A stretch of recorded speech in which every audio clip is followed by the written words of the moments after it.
Okay, so now I'm going to talk about Sir Galton. I know you already watched the other video, and I just want to tell you a few things that you need to remember for the test. So very quick, I will tell you some of those things. First thing that I want that you remember is that Galton was the half cousin, and he was a great admirer of Charles Darwin. Both were grandson of Erasmus Darwin, so that will be important because later we will talk about how Galton developed an experiment to test the ideas of Darwin, but as they were so good friends, or better, as he was a great admirer of Darwin, although Galton was right, he apologized to Darwin for proposing those experiments and actually performed those experiments. Another thing that is important is that, as we watch in the video, Galton was a child prodigy. He was self-taught, and this idea of gentleman of science is very important because to some degree, as he was rich and he was from England at that specific time, to some degree, was biased to propose this idea of eugenics. Another idea that I can ask you in the test is that he was a polymath, so he was involved in a wide variety of fields, and in particular, he studied two in a lot of detail, that it was math. So most of his findings and his applications were in statistics, and also he studied medicine. And this is why he proposed this idea of eugenics, try to fuse these two areas plus the ideas of Darwin. Another important part of his life that he can illuminate why he proposed the idea of eugenics is that he went outside of England and traveled to Egypt and Jordan, and he came back to Europe with a reputation to be a resourceful and interpret explorer. And I remind you that at that time, being British, being from England, it was considered to be the best. And when he saw different cultures, instead of seeing diversity, what he saw is that as people was different and they have different cultures, he understood that as not being very smart, that it was a completely wrong assumption. And this is to some degree why he proposed these ideas of eugenics, because as he had a lot of money and he was educated. When he went to other places and saw people that didn't have a lot of money, so he started thinking that it was the race, the main factor that he was involved in the intelligence.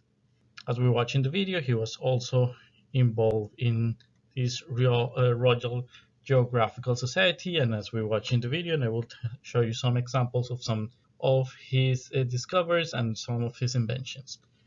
So remember, from here, as I said, the most important part is things from Darwin, and from this one, these two things that I told you here, they are just to give you a context. I don't think these two things will be in the test, but this one definitely might be in the test. This is some of the findings and that he had. So remember that he was a pioneer statistician. So he worked in the correlation and regression, that are ideas that are very important in statistics, and I will show you videos that talk about that. And also in meteorology, he invented a lot of ways to predict the weather in the short term. So let's watch this small video that talk about the statistics in Galton.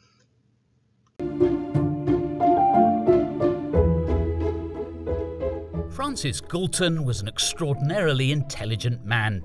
He wrote, among other things, about sociology, psychology, anthropology, and meteorology. He was also an explorer and inventor. More than anything else, Galton was a statistician, hence his motto, "When you can, count." Arguably, it was Galton who invented the notion of big data. One of his most famous experiments demonstrated what's now commonly known as the wisdom of the crowd. There was a guess the weight of the prize steer competition. He took all of the entries for that competition, the little slips of paper that people had written their guesses on, took them all home, tabulated them, and realised that even though the individual guesses were not accurate to guess the weight of the steer, the average of those individual guesses was only off by something like 20 ounces. So what he propounded was that there is wisdom in crowds, because even though no individual person was able to guess the correct weight, altogether they were very close to what the correct weight was. A perfect example of the wisdom of the crowd in action is the stock market. Mark Hebner, a financial advisor and investment author based in California, has had an interest in Francis Galton's work for many years. An investor should think of the market as this huge processing machine, collecting the information and knowledge and forecasts of some 10 million traders on some 44 stock exchanges around the world, trading some 10 billion shares a day. And so what this does is it sucks up and embeds all of this information into the prices that a willing buyer and a willing seller are willing to trade at.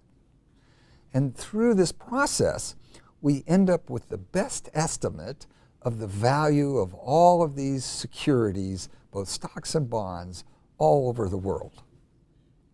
So, the first lesson Francis Galton can teach today's investors concerns the wisdom of the crowd. Yes, stock prices can go up and down, sometimes very quickly in response to new information. But all known information is already baked into prices. And the market does a pretty good job of judging how much a particular stock is worth at any particular time.